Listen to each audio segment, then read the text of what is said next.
Bienvenidos a una nueva clase de historia.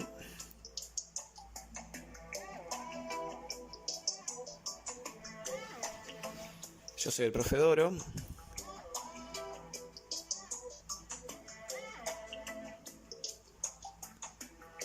Y bueno, hoy vamos a trabajar aprovechando esta nueva tecnología y esta nueva versión de audios llamados podcasts.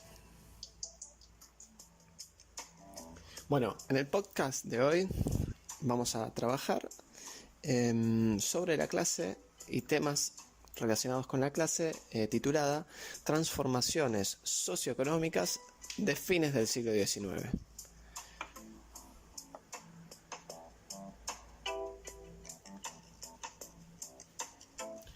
Así que bueno, vamos a ver tres temas bien precisos, bien delimitados, que son propios de fines del siglo XIX y que nos hablan de ciertos cambios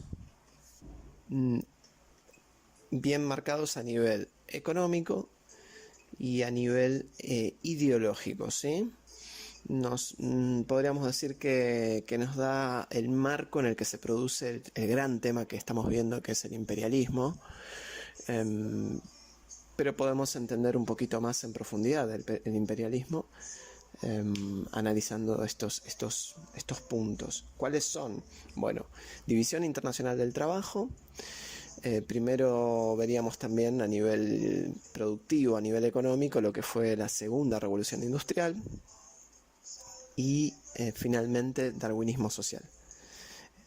Así que arrancamos con la segunda revolución industrial. Esto es, aunque es un podcast y tenemos se supone un poco más de tiempo que un video común, igualmente va a ser un tratamiento superficial que ustedes van a completar con el trabajo utilizando el manual, ¿sí? Utilizando un texto. Pero, en pocas palabras, segunda revolución industrial ya nos está hablando de que hubo una primera. En realidad podemos decir que hay una sola revolución industrial. Pero, bueno, los historiadores, ustedes saben, para una mejor organización del estudio, suelen armar estas periodizaciones. La primera revolución industrial, o el inicio de la revolución industrial, se produce, ustedes saben, en Inglaterra, a fines del siglo XVIII,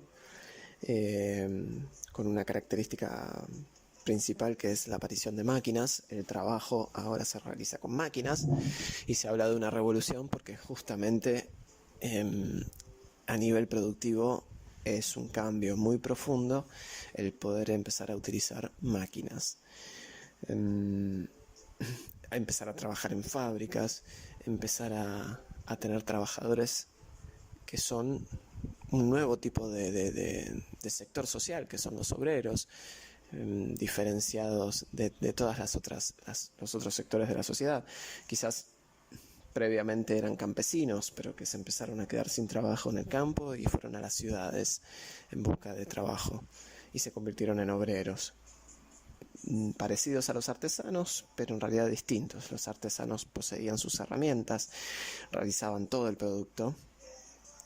En cambio, el obrero no posee herramientas, trabaja en la fábrica con las herramientas que hay ahí, no realiza toda la producción del producto, solo una parte, y tiene menor conocimiento por ende de esa producción y menor paga que un artesano. Todos temas relacionados con la revolución industrial, todos temas que venimos trabajando desde segundo año.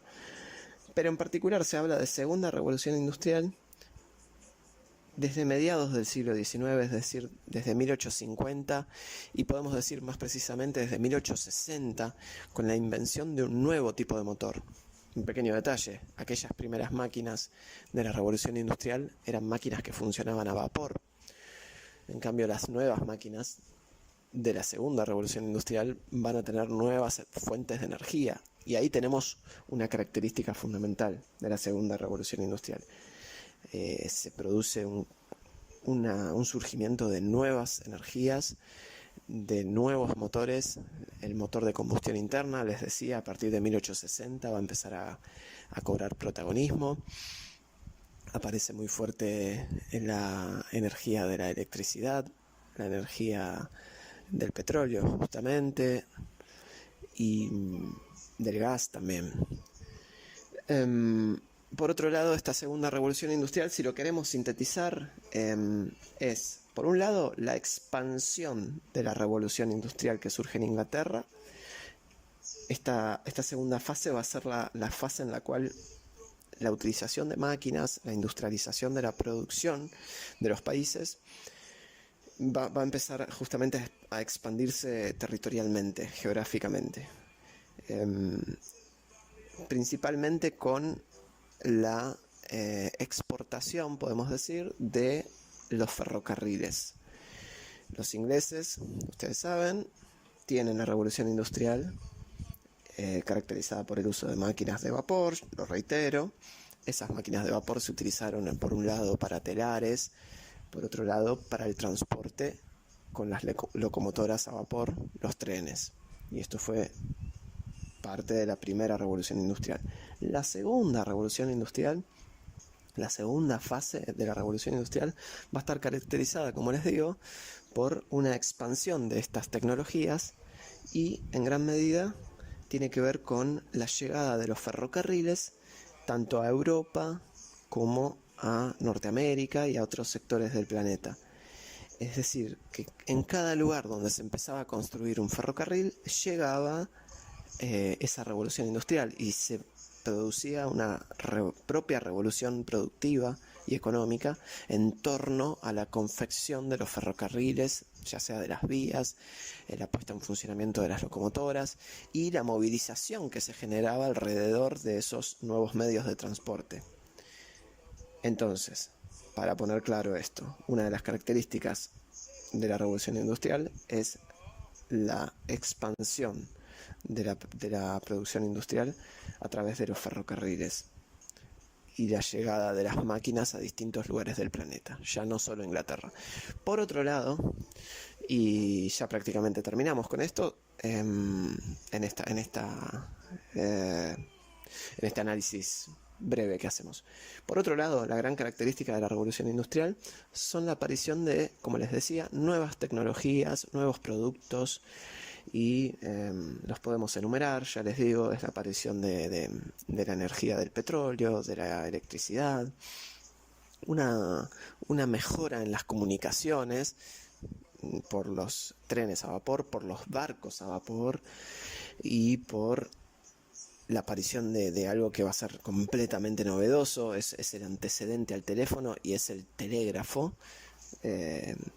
Por primera vez ya no solo con los transportes que son muy rápidos, los transportes de máquinas a vapor, sino también con las comunicaciones, ¿sí? Las telecomunicaciones.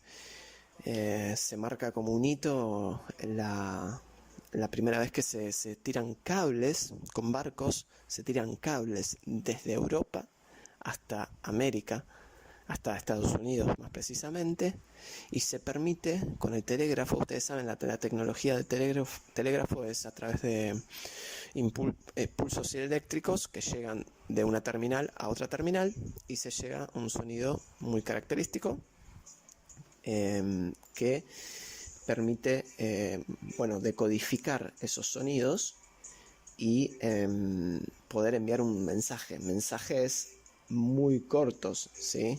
En los cuales, por ejemplo, se podía enviar el nombre de una persona que le enviaba el mensaje a otra persona, por ejemplo, diciéndole, si supongamos hacía un viaje en barco, diciéndole llegué bien, ¿sí?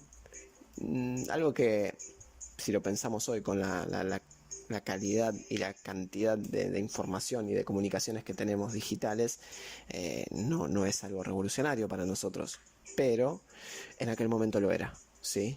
En aquel momento poder avisar que uno llegó bien de un viaje de 2 meses, la verdad que fue una revolución, ¿sí? Poder comunicar el resultado de una batalla o de un enfrentamiento deportivo Eso fue increíble. Y se logró, ya les digo, con cables. Miren, si quieren escuchar, les puedo mostrar el sonido del telégrafo, que era algo más o menos así.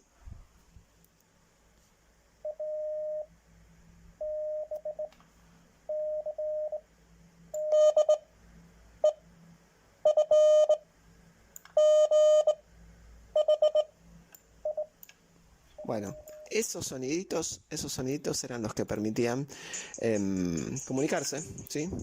Y que fue una revolución verdadera. Y como les decía, a través de un cable completamente bestial, la cantidad de metros y kilómetros de cable, que también se pudo realizar ese tirado de cables subterráneos en el lecho marino del océano, gracias a que los cables estaban recubiertos de otra nueva tecnología, otro nuevo producto, que son el caucho, ¿sí? El recubrimiento de caucho de los cables. Pequeño dato, hoy en día utilizamos, como decíamos recién, ¿no? un nivel de comunicación increíble, en el cual podemos hablar con cualquier persona en cualquier lugar del mundo al instante, sin ningún tipo de delay, a través de lo que es la internet. Y saben ustedes cómo llega la internet a todo el mundo. Hay mucha gente que tiene una noción, yo la tenía también, todos la tenemos a veces por momentos, una noción equivocada de que la internet llega a través de satélites. Les digo, no es así. Llega a través de cables submarinos, igual que el telégrafo. Resumiendo, segunda revolución industrial es una nueva fase de la revolución industrial. Se caracteriza por esa expansión de las nuevas tecnologías, por la aparición de muchas otras nuevas tecnologías, ¿sí? Es como una especie de segunda marcha, de una mayor aceleración en los cambios, y va a tener consecuencias muy serias a nivel internacional, que lo podemos relacionar directamente con el imperialismo, en el sentido de que se aumenta la competencia entre las distintas naciones, surgen nuevas potencias industriales como Alemania, Estados Unidos, Francia. Así que la contrapartida de esta segunda fase de la revolución industrial es una aceleración en la competencia internacional, una profundización en esa competencia y el surgimiento de nuevas potencias industriales, de nuevas potencias imperiales.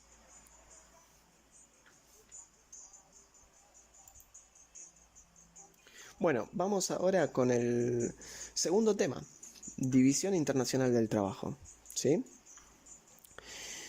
La división internacional del trabajo es un concepto que también es una situación, un proceso que podemos ver en esta segunda mitad del siglo XIX, que es la característica, el contexto en el cual el gran tema, como decíamos, es el imperialismo, pero también es esta segunda fase de la revolución industrial.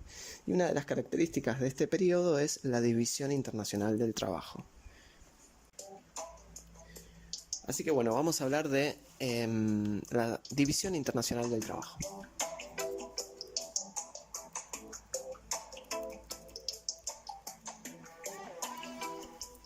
Para hablar de la división internacional del trabajo, primero tenemos que hablar de la división del trabajo. ¿Y qué es la división del trabajo? La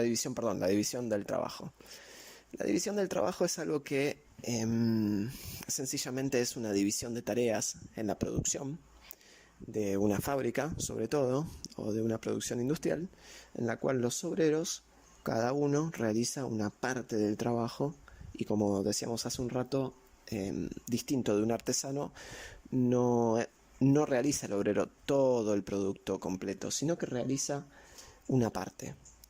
Así que esa división del trabajo, esa división de tareas, permite que sea mucho más rápido el tiempo de producción, ¿sí?, de las distintas manufacturas. Un ejemplo paradigmático es el caso, posteriormente ya existía la división del trabajo, pero se llevó a un nivel superior esta división de tareas con la producción de los autos Ford, ¿sí?, el famoso Ford T, uno de los primeros automóviles, uno de los más difundidos, y se jactaban los productores de autos Ford, de la compañía, de producirlos muy rápido. Creo que si lo buscamos es una cuestión de horas, ¿sí? En un par de horas podían armar de cero el auto y dejarlo hecho, empezando en lo que es la cadena de producción. Bueno, esta división del trabajo tan característica de la revolución industrial, de la producción industrial,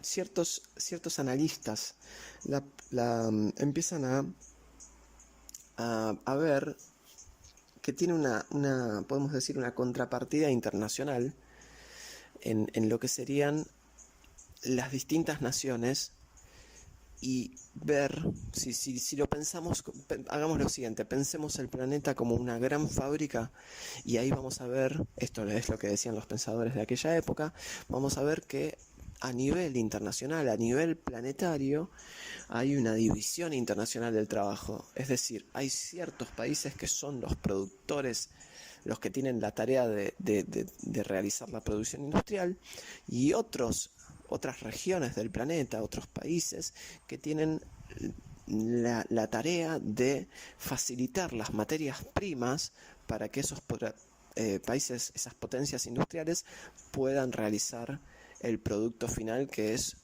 justamente su avance industrial.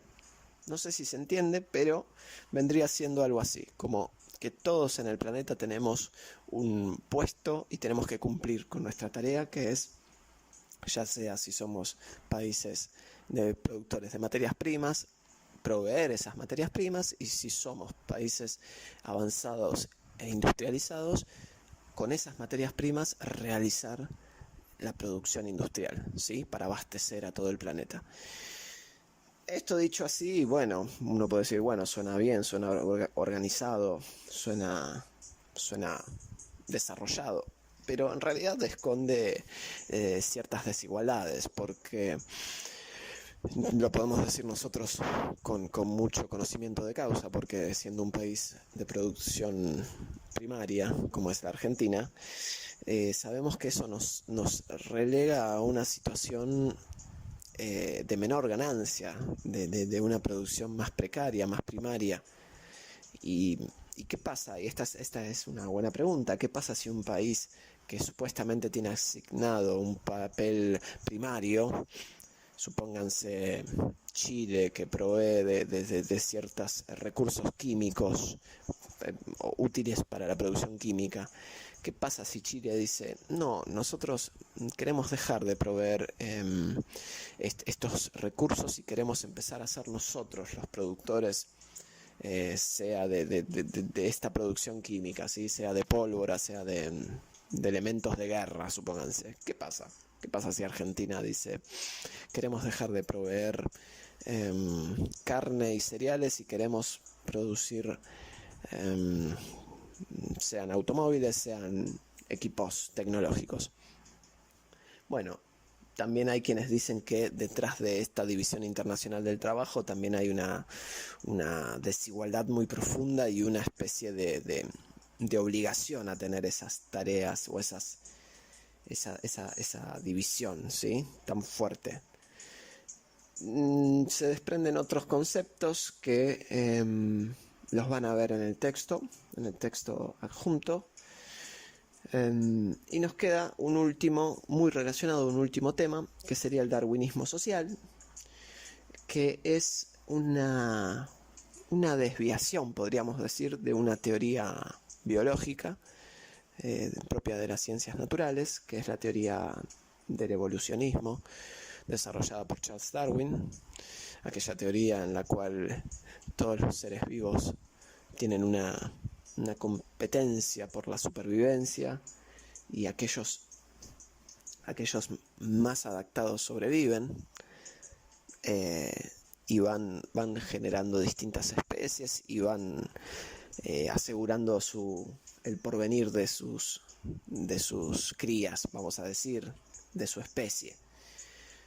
Esta teoría biológica de las ciencias naturales fue tomada por un sociólogo, Herbert Spencer, y cambió o modificó lo de la supervivencia del más apto por la supervivencia del más fuerte.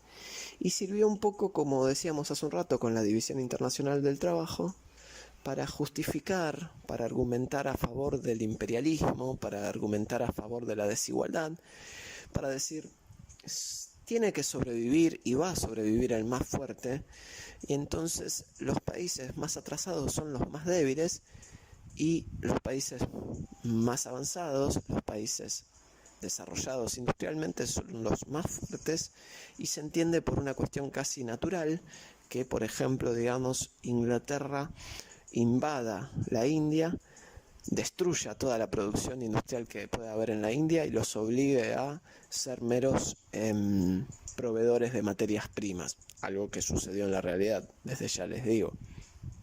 Así que el darwinismo social, en pocas palabras, es una teoría muy popular en este periodo que estamos analizando, de fines del siglo XIX, y una justificación del imperialismo, una argumentación a favor de las prácticas abusivas imperiales que se expandieron y se popularizaron en este periodo.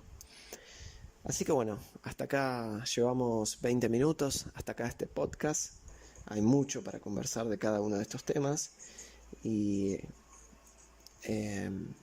mucho más que ustedes van a poder quitar también y resumir de los textos. Así que bueno, hasta acá llegamos por hoy.